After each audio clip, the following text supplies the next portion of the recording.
Assalamualaikum warahmatullahi wabarakatuh. Perkenalkan, nama saya Hastuti SPD, calon guru penggerak angkatan 10 dari SDN 33 Pinrang. Izinkan saya memaparkan aksi nyata saya pada modul 1.4 budaya positif.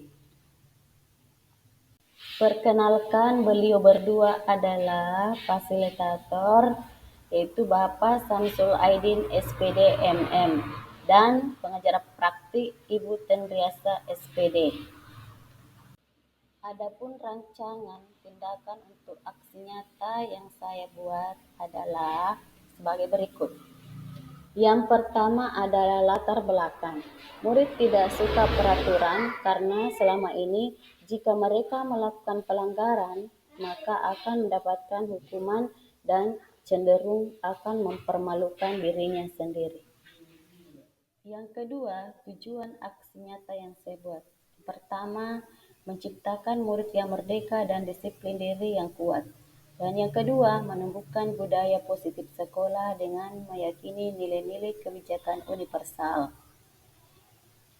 Tolak ukur keberhasilan aksi nyata saya adalah yang pertama, terbentuknya keyakinan kelas melalui kegiatan kesepakatan kelas yang dilakukan oleh wali kelas dan siswa. Yang kedua, siswa mampu menerapkan dan menjalankan keyakinan kelas yang telah dibuat. Selanjutnya, minimasi tindakan atau langkah-langkah tindakan yang dilakukan.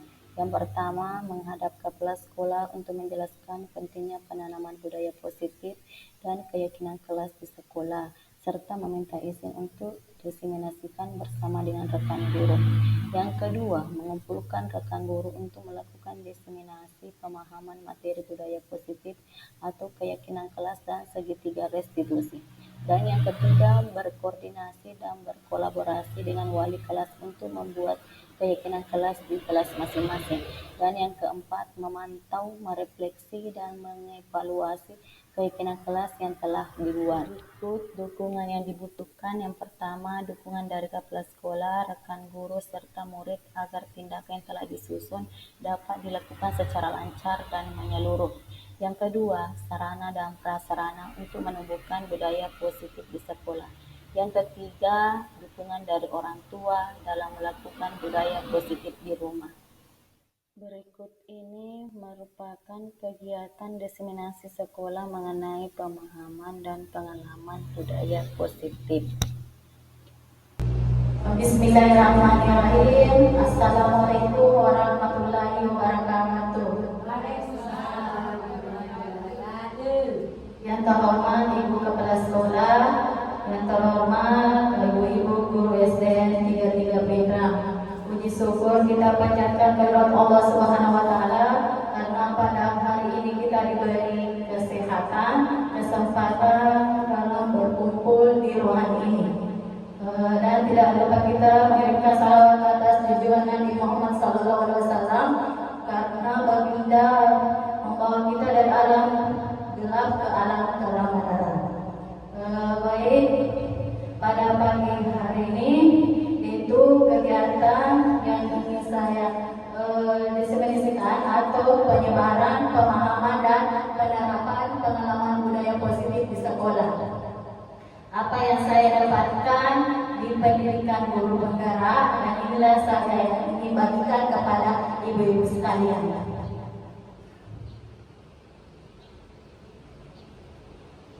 Nah, Ki Hajar Dewantara mengumpamakan sekolah sebagai sebuah ladang tempat persemaian bibit. Agar bibit bisa berkembang secara maksimal, maka petani dapat memperbaiki kondisi tanah, memelihara bibit tanaman, memberi pupuk dan air.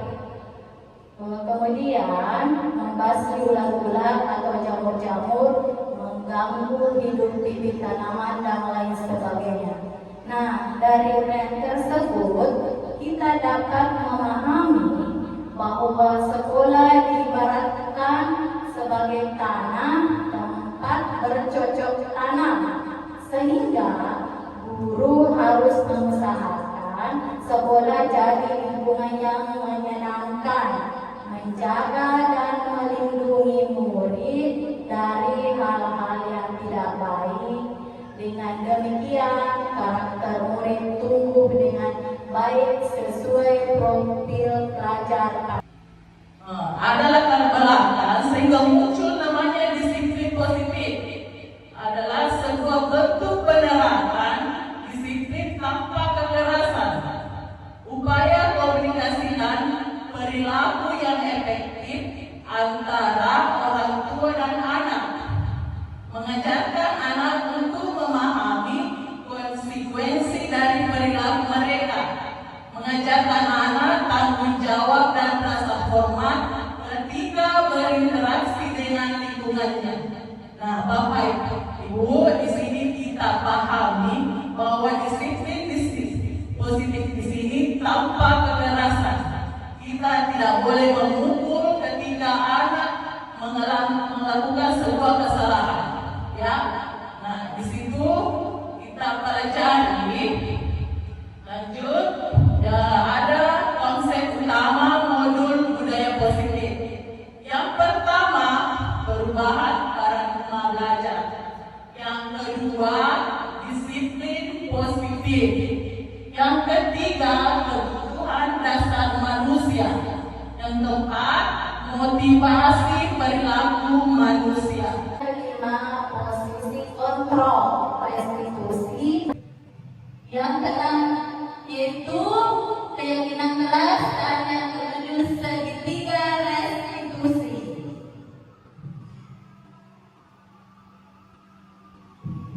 Di sini kita lihat disiplin positif.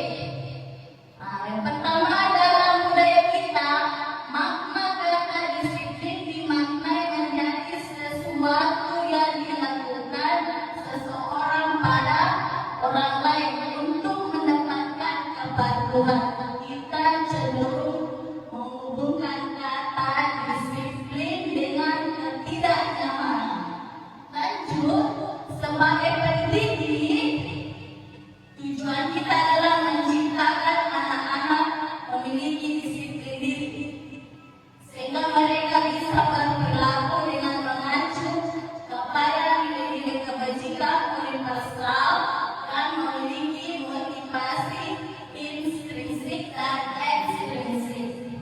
Dan terakhir, yaitu disiplin positif merupakan salah satu cara penerapan disiplin yang bertujuan untuk menumbuhkan kesadaran, memperdayakan anak untuk melakukan sesuatu tanpa sebokan, ancaman dan hukuman. Nah, di sini kalau kita menerapkan disiplin positif, tidak boleh kita menyogok atau mengancam anak-anak.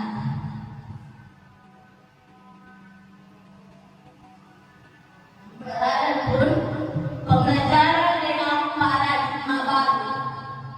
Pembelajaran dengan paradigma baru dirancang berdasarkan prinsip pembelajaran yang terintegrasi, sehingga setiap siswa belajar sesuai kebutuhan dari tahap perkembangan untuk mewujudkan profil pelajaran Pancasila. Nah, kita tahu semua ya Ibu-Ibu, yaitu profil pelajaran Pancasila yang pertama apa? Yang pertama adalah beriman atau bertakwa kepada Tuhan yang Maha Esa. Yang kedua, apa?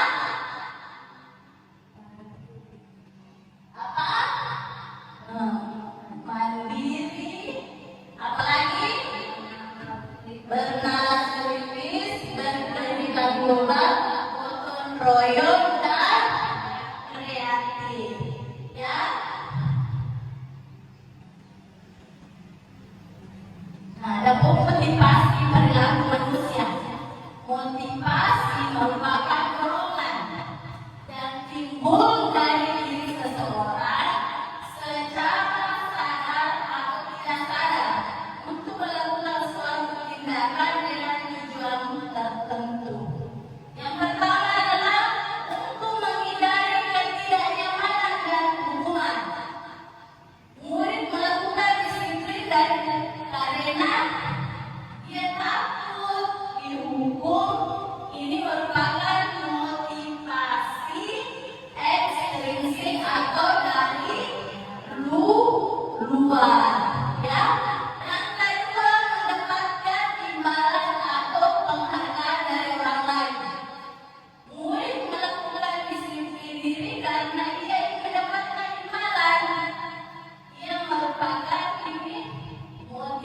motivasi eksplisit dari luar. Yang ketiga, menghargai diri kebajikan diri sendiri.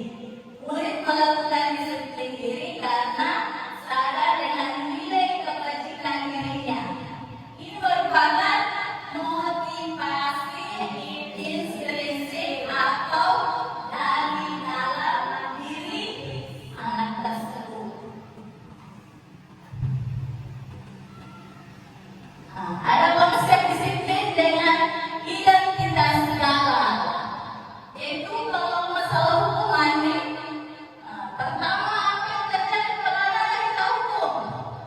Menyakitkan, tidak nyaman, murid takut, memaksa, murid sembunyikan kesalahan, murid menjadi rendah diri. Kalau masalah penghargaan, kalau penghargaan yang diberikannya tidak efektif, merusak hubungan, ada rasa sifat iri antara yang satu dengan yang lainnya, mematikan kreativitasnya, kemudian menghukum dengan sistem ranking, merampas hak menghargai dirinya. Lanjut, konsep disiplin dengan identitas sukses yang ada konsekuensi, yaitu penguatan jangka pendek. Itu perlu monitoring berkelanjutan, ada stimulus respon, kemudian murid menghormati peraturan, kemudian kehilangan waktu merenungi kesalahan. Kalau restitusi, murid bertanggung jawab dengan perilakunya, fokus pada pemecahan masalah jangka panjang. Murid menghormati dirinya dan orang lain. Ada teori kontrol, dirinya memegang kontrol. Murid bersemangat memperbaiki kesalahannya. Ada konsep disiplin pendekatan restitusi, sebuah cara menanamkan disiplin positif pada murid. Nah, ini bisa kita terapkan nanti ya di kelas, baik di sekolah ya. Ada itu pengertiannya restitusi. Restitusi adalah proses menciptakan kondisi bagi murid untuk memperbaiki kesalahan mereka, sehingga mereka bisa kembali ke kelompok mereka dengan karakter yang lebih kuat. Ini menurut konsep 2004. Nah, ada ciri-ciri restitusi, bukan menebus kesalahan, namun belajar dari kesalahan. Kedua, memperbaiki hubungan. Yang ketiga, tawaran bukan paksaan. Yang keempat, menuntut untuk melihat ke dalam diri. Yang kelima, mencari kebutuhan dasar yang mendasari tindakan. Yang keenam, fokus pada karakter bukan tindakan. 7, mematangkan dan fokus pada solusi. Ada perbedaannya. Contoh kasus, siswa sering tidak mengerjakan PR. Di sini kalau masalah hukuman bagaimana itu? Guru menghukum siswa tersebut hormat bendera selama 10 menit. Guru marah dan murid menjadi takut. Tapi kalau konsekuensi, kita perhatikan, guru memberikan konsekuensi untuk mengerjakan PR-nya saat istirahat atau dikerjakan sebanyak 3 kali. Guru tegas dan siswa menghormati peraturan. Tapi kalau restitusi, guru menanyakan keyakinan kelas dirinya dan membantu siswa menyelesaikan masalahnya.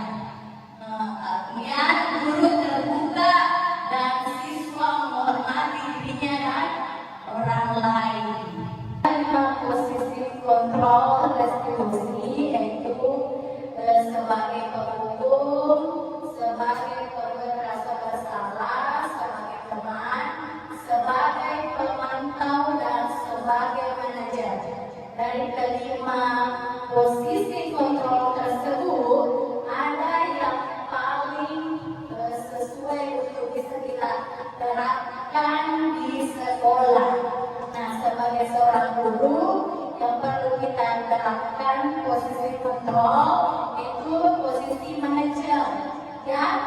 Guru berbuat sesuatu bersama murid, mempersilahkan murid bertanggung jawab terhadap perilakunya dan mendukung murid agar dapat menemukan solusi atas permasalahan yang dia lakukan atau dirinya sendiri.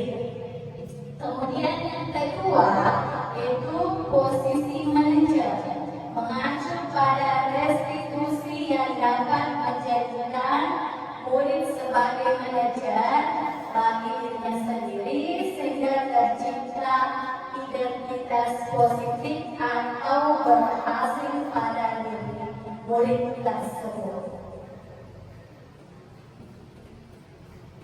Nah, ada 5 contoh penerapan 5 posisi kontrol, itu di sini kasus siswa tidak memakai atribut lengkap saat upacara bendera, ya. Itu di sini sebagai pengumum, patuhi aturan sekolah, lalu berdiri di depan barisan. Nah, seperti itu yang disampaikan seorang guru. Kemudian sebagai pembuat rasa bersalah, dia menyampaikan seorang guru ini, berapa kali bu guru harus beritahu kamu, bu guru kecewa sama kamu. Sedangkan sebagai teman, guru bilang begini, ya, ayolah tertib, buat bu guru bangga, kali ini tidak apa kalau kamu salah. Nah, kalau sebagai pemantau, nah seperti ini kalimatnya, kamu sudah melanggar apa peraturan dan konsekuensinya.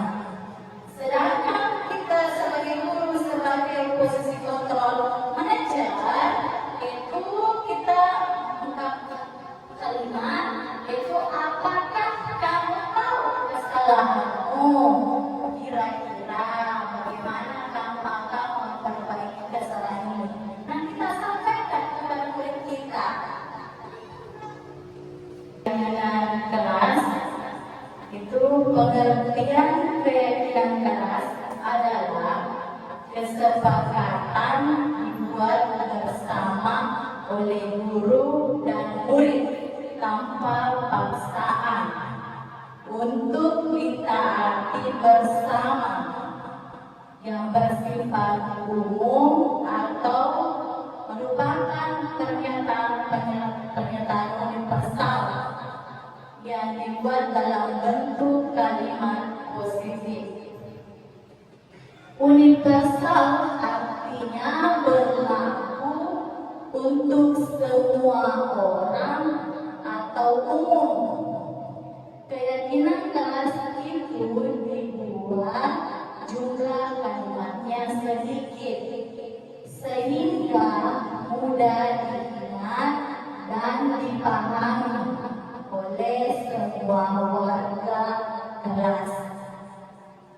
Keyakinan kelas merupakan suatu yang dapat diterapkan di lingkungan kelas tersebut.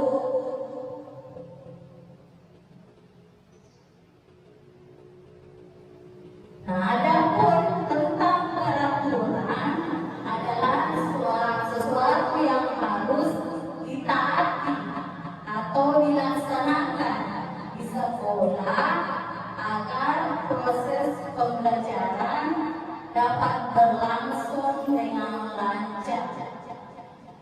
Namun, peraturan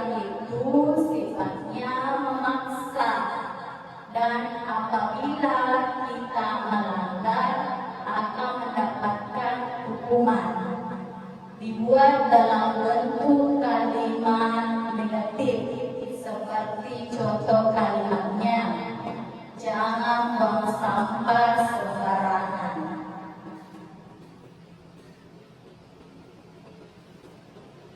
Adapun langkah-langkah utama dalam menetapkan keyakinan kelas serta pendalamannya, yaitu pertama, berdiskusi, memunculkan peraturan-peraturan yang perlu ditaati warga kelas.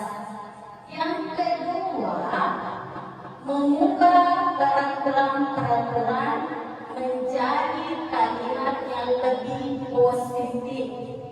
Ketiga, menyaring peraturan-peraturan menjadi nilai-nilai kebajikan atau keyakinan kelas. Keempat, berdiskusi mengenai gambaran perilaku yang mencerminkan keyakinan kelas.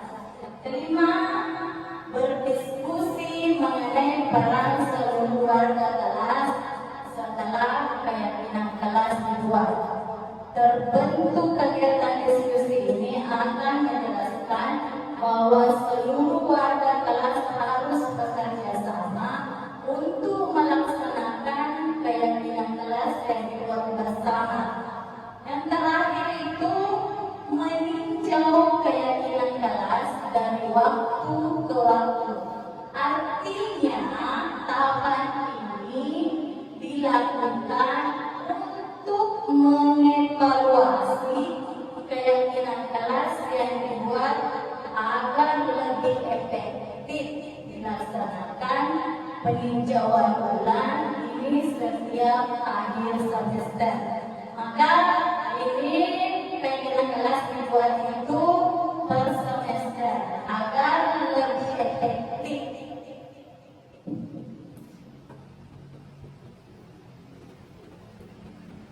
Adapun nilai-nilai kebajikan universal, itu nilai-nilai kebajikan universal itu merupakan nilai-nilai yang disepakati bersama, lepas dari suku, bangsa, agama, bahasa maupun latar belakang.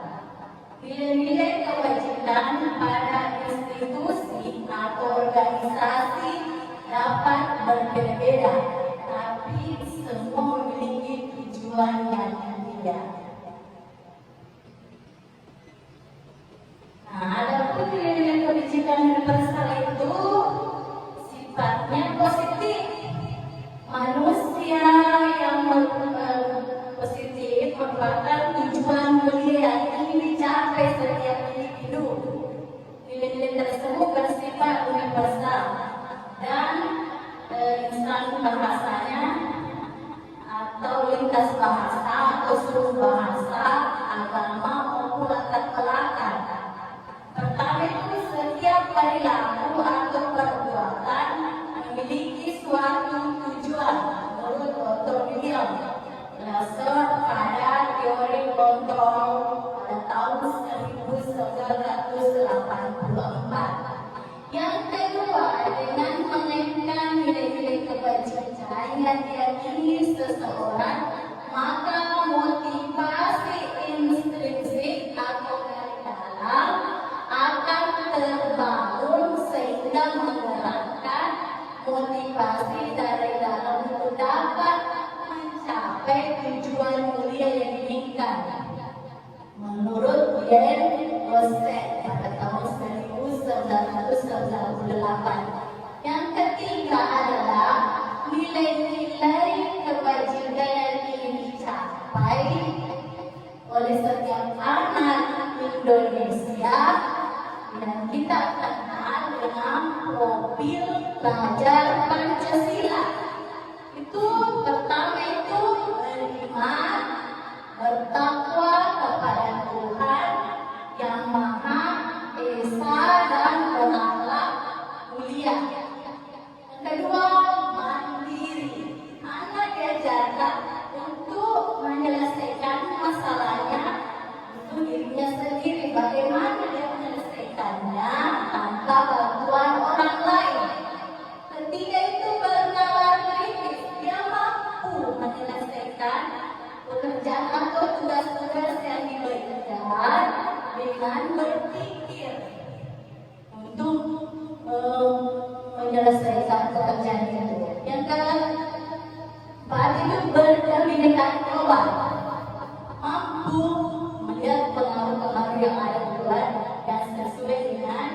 karakter bangsa Indonesia, yaitu yang bergotong royong, bekerja sama dengan teman-temannya untuk menyelesaikan masalah.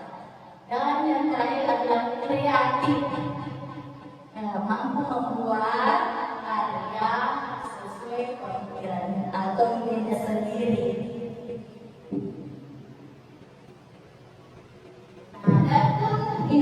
Nilai-nilai kebajikan kita lihat ya, dan ada nilai peduli, keterus-terangan, kebersihan, komitmen, belas kasih, percaya diri, tenggat rasa, gotong royong, rajin, keberanian, kesantunan, kreatif, semangat, kedermawan, kejujuran, harga diri atau rendah hati, integritas, kebahagiaan, keadilan, baik hati, kesetiaan, kemudian toleransi, rasa hormat, tanggung jawab, bijaksana, bersyukur, dan bisa juga lain sebagainya seperti saling menghargai, saling menghormati, nilai kesehatan, keselamatan, dan sebagainya. Nah, sekarang kita di sini saya harapkan untuk partisipasinya untuk mengungkapkan peraturan-peraturan yang ada di sekolah kita. Nah, sekarang ada contoh di atas yang peraturan yang biasanya di sekolah kita ini itu jangan membuang sampah sembarangan. Nah, ini peraturan akan diubah berbentuk kalimat positif seperti ini, juga dalam kalimat positif, yaitu buanglah sampah pada tempatnya. Setelah diubah ke bentuk positif, akan muncul nilai-nilai kebajikan, yaitu kalau membuang sampah pada tempatnya, nilai yang timbul adalah nilai kebersihan. Nah, sekarang saya harap untuk partisipasinya Ibu, saya ingin menyebutkan bersedia menyebutkan peraturan-peraturan yang ada di kelas atau di sekolah. Siapa dulu? Nah, baik, Ibu Sakina, silakan. Ya, terima kasih atas kesempatan yang diberikan kepada saya. Peraturan-peraturan yang ada di sekolah maupun di kelas, siswa harus tidak boleh terlambat pada saat ke sekolah. Itu peraturan yang ada di sekolah dan di kelas. Terima kasih. Terima kasih. Di sini tadi siswa tidak boleh terlambat, tidak boleh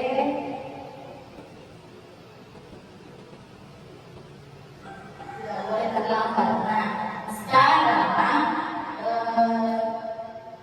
yang kedua siapa?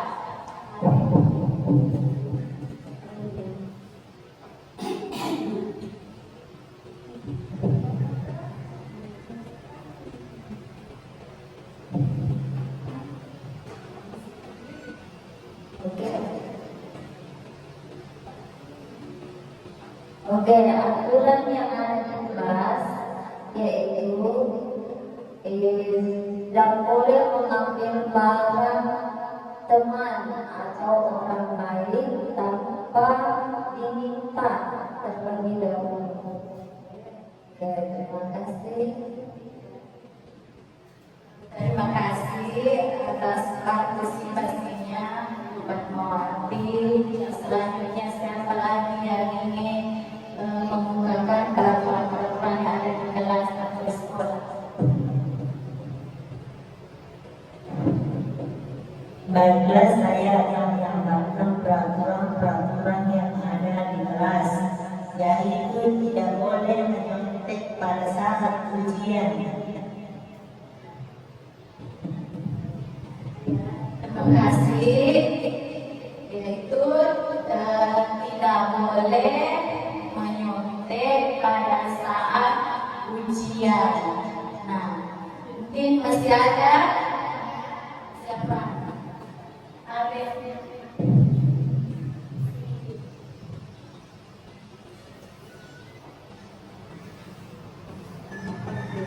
Nah, peraturan yang ada di kelas itu tidak boleh berbicara kasar di kelas. Terima kasih. Itu peraturan tidak boleh berbicara kasar. Masih ada? Ya, terima kasih. Salah satu peraturan yang ada di dalam kelas itu yaitu tidak boleh malas membaca dan menulis. Tidak boleh malas membaca dan menulis. Boleh malas membaca dan menulis. Masih ada? Ya.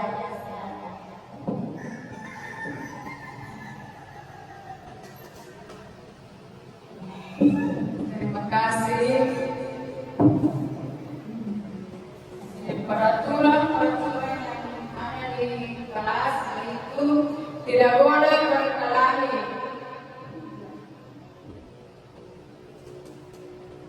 Ya, terima kasih. Itu tidak boleh berkelahi. Dan ini peraturan yang ibu-ibu tadi sebutkan akan juga ke dalam kalimat positif ya. Silakan siapa yang mau berubah itu tidak boleh terlambat. Siapa yang mau berubah menjadi kalimat positif? Kalimat positif tidak boleh terlambat. Oke.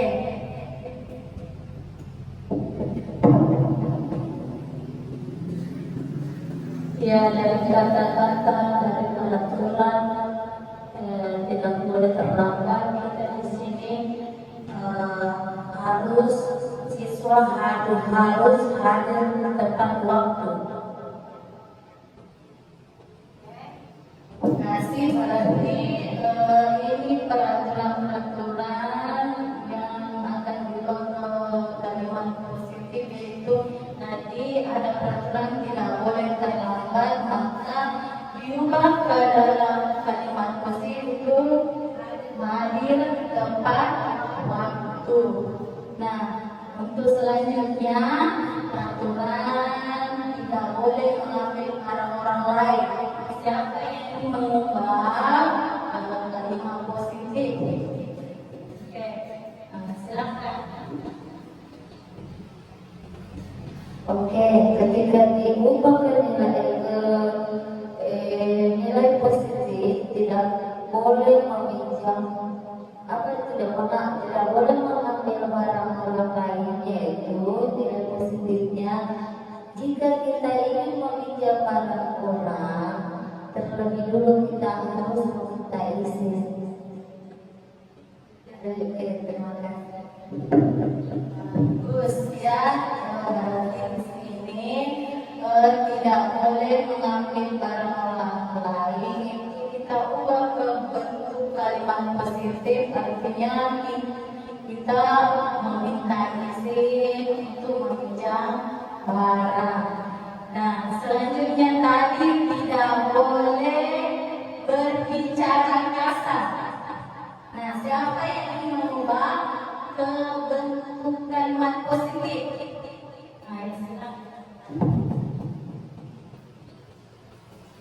yang peraturan-peraturan yang peraturan-peraturan yang kawan positif, yaitu sopan di dalam berbicara. Ya, bagus.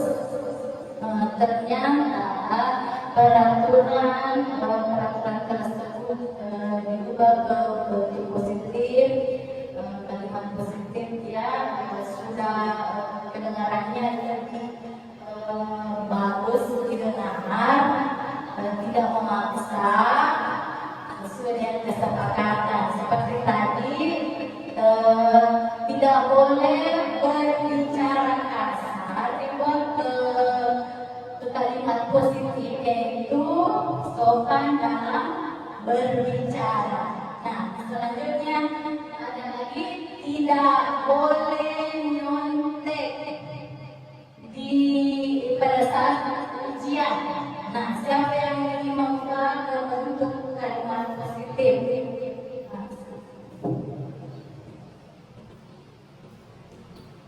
Saya akan mengubah menjadi kalimat positif, yaitu tidak boleh menyontek pada saat ujian. Kalimat positifnya adalah jujur pada saat ujian. Terima kasih. Kalimat positifnya itu tidak boleh nyontek pada saat ujian. Itu adalah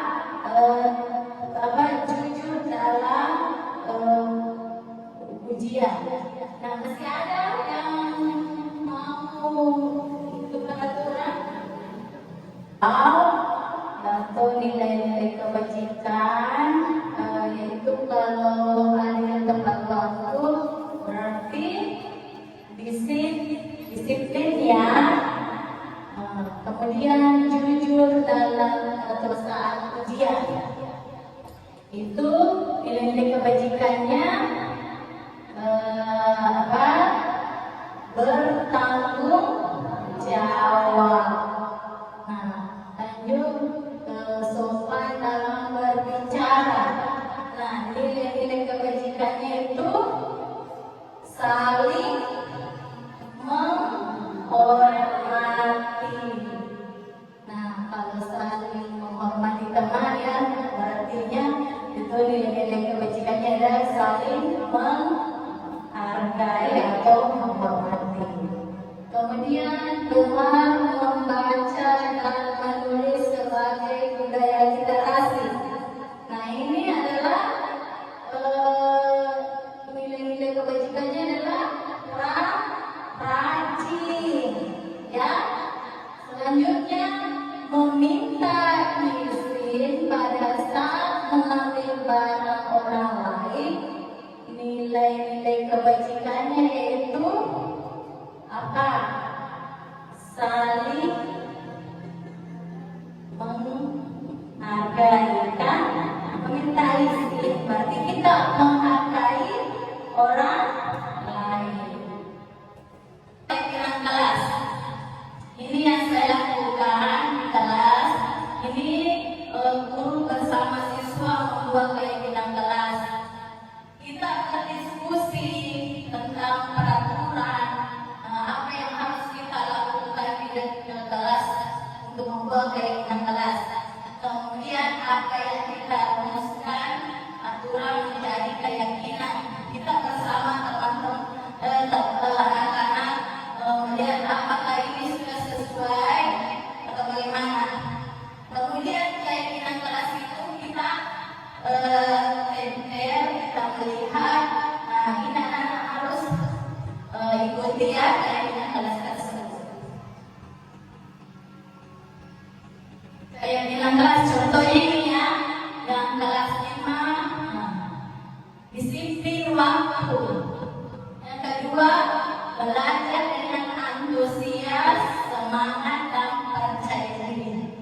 Tidak, saling menjaga kebersihan dan keindahan. Yang keempat, berdoa sebelum dan sesudah belajar. membantu dan bekerja sama. 6. Menghargai guru dan teman yang sedang berbicara. 7. Selalu menerapkan 5S. Apa itu 5S? Senyum, sapa, salam, sopan, dan santun. Yang ke-8, gemar membaca dan menulis sebagai budaya literasi. Bagaimana pembentukan keyakinan kelas? Itu lebih abstrak dari peraturan dan tidak mengikat. Kemudian berupa pernyataan universal. Kemudian dibuat dalam bentuk positif. Kata-katanya harus memberikan semangat atau motivasi. Kemudian sedikit saja agar mudah diingat. Kata-katanya itu tidak boleh terlalu banyak. Sedikit saja, yang penting bermakna. Kemudian sesuai dengan kondisi kelas dan sekolah agar mudah diterapkan. Kemudian semua warga kelas atau sekolah dilibatkan saat membuat keyakinan kelas. Ada ini namanya segitiga restitusi. Ada 3 tahap yang harus kita lakukan. Pertama, menstabilkan identitas. Kita semua akan melakukan hal terbaik yang bisa kita lakukan. Kita menanyakan kepada siswa kita, kenapa disuruh begini nak? Seperti itu. Kemudian validasi tindakan yang salah. Semua perilaku memiliki alasan. Kemudian menanyakan keyakinan kelas. Kita semua memiliki motivasi internal. Ya, lanjut kita contoh penerapan segitiga restitusi. Seperti ini ya, saya lakukan.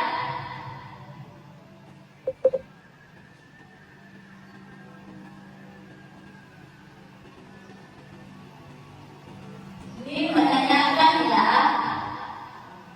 menanyakan bagaimana ini contohnya siswa kelas 5 tidak mengerjakan PR.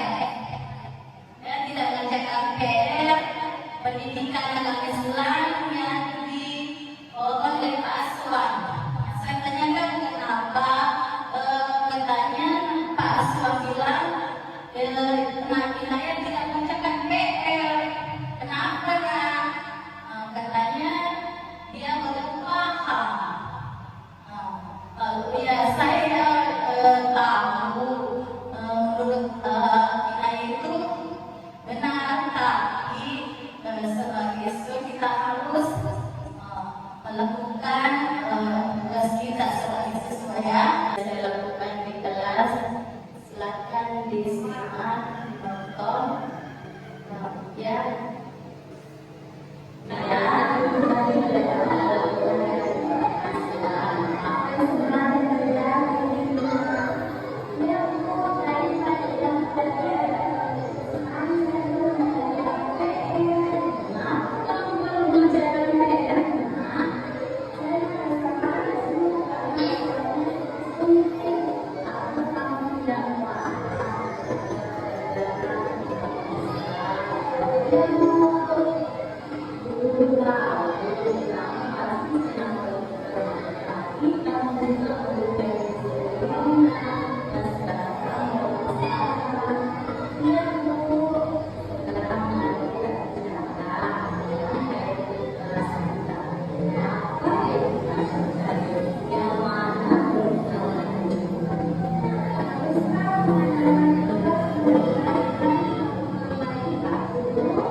Baik, dalam penerapan disiplin positif, hendaknya guru memiliki standar kepribadian, profesional dan sosial yang baik, di mana guru mampu berfleksi pada posisi kontrolnya.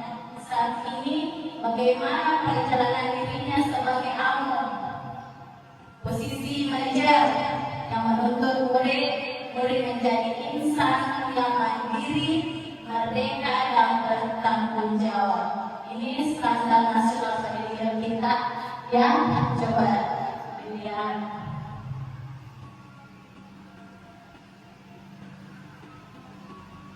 Mungkin itu pemaparan saya, lebih dan kurangnya mohon dimaafkan. Wabillahi taufiq wal hidayah. Assalamualaikum warahmatullahi wabarakatuh. Assalamualaikum warahmatullahi wabarakatuh. Perkenalkan, nama saya Asriani Mauku SPD, salah satu teman sejawat dari Ibu Hastuti SPD. Penyebaran pemahaman budaya positif di sekolah yang dilakukan Ibu Hastuti sangat membantu dan menambah pengetahuan saya sebagai guru tentang budaya positif terhadap siswa, di mana kita sebagai guru agar bisa menyikapi siswa untuk memiliki karakter yang lebih baik. Demikian umpan balik saya. Assalamualaikum warahmatullahi wabarakatuh. Assalamualaikum warahmatullahi wabarakatuh. Perkenalkan, nama saya Ibu Sakinah Husain SPD. Dengan penyebaran di sini, saya mengetahui dengan adanya penyebaran pemahaman budaya positif di sekolah yang dilakukan oleh kawan sejawat saya, Ibu Hastuti SPD, sebagai calon guru penggerak angkatan 10 yang pertama. Sebagai guru, menambah wawasan dan pengetahuan baru tentang bagaimana budaya positif, di mana budaya positif ini yang ada di sekolah yang diterapkan. Dan yang kedua, bagi siswa akan menambah keyakinannya segala perubahan yang ada pada dirinya dan memperbaiki kesalahan yang dilakukannya atas motivasi dirinya sendiri. Pada akhirnya kami ucapkan terima kasih kepada Ibu Hastuti telah menyebarkan pemahaman budaya positif di sekolah kami ini di UPT SDN 33 Pindrang. Terima kasih. Assalamualaikum warahmatullahi wabarakatuh. Nama saya Risti Ulfia Rizal, kelas 5 SD. Semenjak adanya keyakinan kelas, membuat saya sadar pentingnya ada aturan tersebut, sehingga kita sadar tentang pentingnya menjaga kebersihan dan pentingnya disiplin. Disiplin itu bukan berarti mau mendapatkan penghargaan kepada orang lain, tapi memang atas dasar kesadaran diri sendiri. Wassalamualaikum warahmatullahi wabarakatuh. Assalamualaikum warahmatullahi wabarakatuh. Perkenalkan, nama saya Munifa Nurjihan, siswa kelas 5 SD. Dengan adanya keyakinan kelas, saya merasa adanya banyak dampak positif di dalam kelas kami, terutama ketika datang tepat waktu, berarti sudah lebih disiplin, padahal sebelumnya banyak terlambat. Demikian umpan balik saya. Wassalamualaikum warahmatullahi wabarakatuh.